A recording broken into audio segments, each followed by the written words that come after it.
প্রতি 5 জন কোরিয়ান নাগরিকের মধ্যে একজনের বয়স এখন 65 বা তার বেশি। জন্মহার কয়েক বছর ধরে ধারাবাহিকভাবে কমতে থাকায় তরুণদের তুলনায় দ্রুত বাড়ছে প্রবীণ জনগোষ্ঠী। এজন্যই দক্ষিণ কোরিয়াকে অনেকেই বলছেন বয়স্কদের দেশ।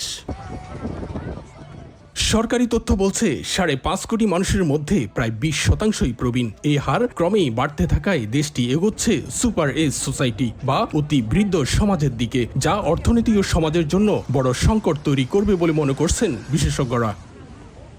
এই ঘাটতি পূরণে দক্ষিণ কোরিয়া ধীরে ধীরে অভিবাসী শ্রমিকের উপর নির্ভরশীল হয়ে উঠছে বলে মনে করছেন অনেকেই। দক্ষিণ কোরিয়ার জনসংখ্যা কমে গেলে এখানে যে অভ্যন্তরীণ বাজার ছোট হয়ে আসবে, যেটা ভোগ ব্যয় মানুষের কমে যাবে।